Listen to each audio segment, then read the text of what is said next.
Chapter 1: The Storm and the Key. The rain hadn't stopped for hours. It poured over the city of Ashgrove like a warning from heaven, flooding gutters, blurring windows, and covering the world in a grey mist. Thunder roared above like an ancient beast trapped in the clouds, and every few minutes, lightning slashed the sky, casting a cold white glow on everything. High above in an old building, John Smith sat by the window, silently watching the rain. The room behind him was dim, lit only by a desk lamp and the flickering screen of a computer long unused. The small apartment was cluttered, books piled everywhere, old photos tucked into mirror corners, papers pinned to a bulletin board like puzzle pieces no one had solved. John didn't move.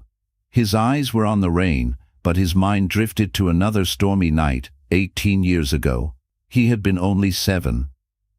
That night, the sky was just as furious. Wind howled through the streets. Windows rattled in their frames. In the middle of the storm, John remembered waking up, trembling, to see both his parents standing at the foot of his bed. His mother's hand was cold as she touched his face. His father's voice trembled as he said, "Whatever happens tonight, remember, we love you." John didn't get the chance to ask what was going on. The lights went out. The window burst open. And in the blink of an eye, they were gone. No signs of struggle. No message. Nothing. Only one strange detail. Every clock in the house had stopped at exactly 3:03 a.m. Since then, John had lived with questions that had no answers. He grew up in foster care, moving from house to house. While other children played and made friends, John buried himself in books, ancient history, archaeology, religion. By the age of 20, he had become obsessed with holy relics, sacred objects tied to legends and belief. Now, at 25, John was still chasing shadows. He worked as a part-time historical consultant, enough to survive and to fuel his obsession. But he had never found an answer to that stormy night. Until today. This morning, a letter arrived. No mailman. No footsteps in the hallway. Just a soft thud outside his door. When John opened it, there was nothing, only an envelope lying on the floor. It was sealed with red wax. The symbols stamped into it made his heart race, a serpent coiled around a wooden staff, pierced by a cross. No sender. No address. Just 3 words on the front. For John Smith. Inside was a piece of parchment and something heavy wrapped in cloth. The parchment read, "The truth lies beneath the altar. Take the key. Follow the storm." John unwrapped the cloth. Inside was a key, not rusty, not old, but polished and gleaming like it had just been made. It shimmered even in the dim light. He stood still for a long time, staring at the key, heart pounding. Something deep inside, something he had buried, was starting to awaken. Could this be real? Was someone playing a cruel trick? Or had the truth always been there, just out of reach? He went to the bookshelf, pulled out an old leather journal, his mother's. Inside were sketches, incomplete maps, strange symbols, and her notes about ancient churches in Ashgrove. On one page, a name was circled in red ink. St. Andrew's Church. John knew the place. It had been abandoned for years. But now, as the storm screamed outside and lightning carved the sky, that name felt more important than ever. He grabbed his coat, the key, the journal, and stepped into the rain. The storm was fiercer now, wind slashing his face, water hitting like knives, but John didn't stop. Block after block passed. Shuttered stores. Dark windows.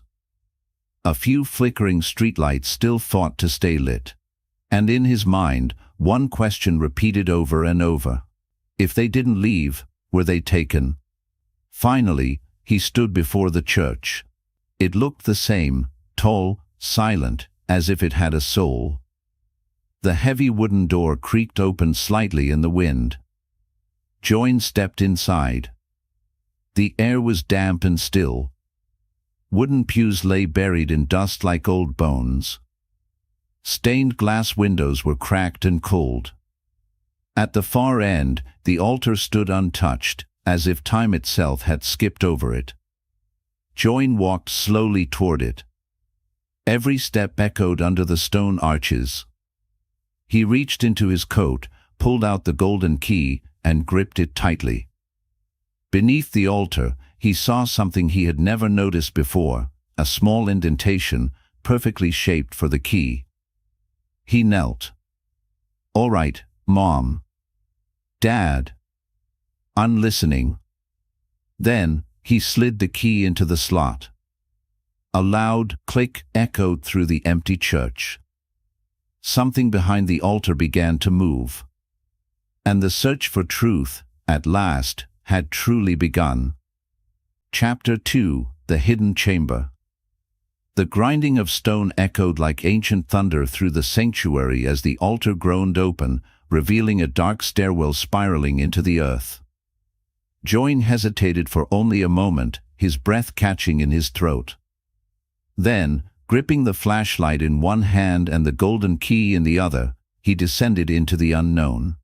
Each step creaked beneath his weight, echoing up the shaft. The air grew colder, heavier, as if thick with memory. He ran his hand along the walls, tracing ancient carvings half buried beneath moss and grime, symbols of angels, fire, serpents, and stars. He recognized many from his mother's journal, each one tied to a mystery left unsolved. At the base of the staircase, the tunnel widened into a narrow corridor. Old sconces lined the walls, some still holding melted candles. To his shock, several flickered to life as he passed, as though recognizing him. Join's heart pounded. He wasn't alone here. Something, or someone, was watching. He followed the path deeper until it opened into a circular chamber. The room was carved into solid stone, with a domed ceiling that shimmered with faint silver etchings. Runes glowed softly along the walls, pulsing in rhythm with his own heartbeat. In the center of the chamber stood a pedestal. Resting atop it was a scroll, bound with a thin golden thread. As Join approached, he noticed that the pedestal itself bore Latin engravings. He read aloud, carefully, "He who dares unlock the path shall awaken the trial and its guardian." The word sent a chill through him. He hesitated, then reached for the scroll. The moment his fingers brushed the ancient parchment, the floor trembled. A gust of air swirled upward from the ground as if the room had exhaled. The thread unraveled on its own. Inside was a map, not just a map of places, but of time. Ancient symbols marked forgotten cities, a burning bush in Sinai, a gleaming chalice in Jerusalem, a staff in Egypt. Trails and paths, long buried, drawn with celestial precision. Suddenly, movement. A creak. A shadow. He turned. At the far edge of the chamber, a figure emerged from the darkness. Cloaked, silent. Join froze.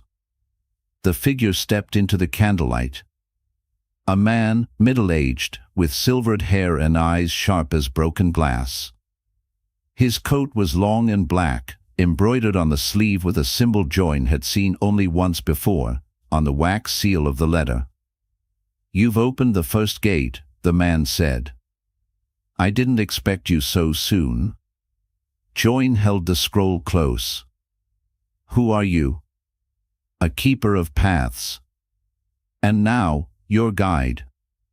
Or, if needed, your shield." He introduced himself as Marcus. He explained the chamber was once used by a forgotten sect, guardians of relics too powerful to be left in the open world. Each relic was tied to a biblical miracle, each location a test. "You were marked long ago," Marcus said. "By your parents. They were seekers. Brave.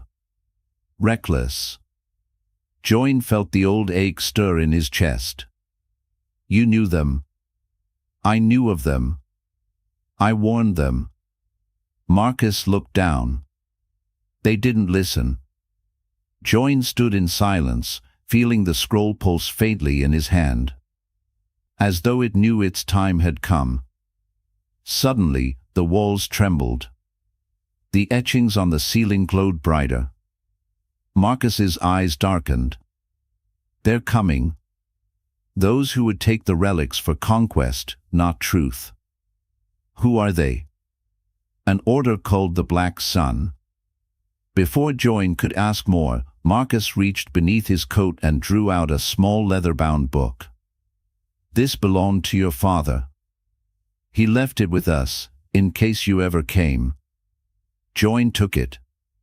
Inside were hand-drawn maps, notes, codes, and a small pressed flower.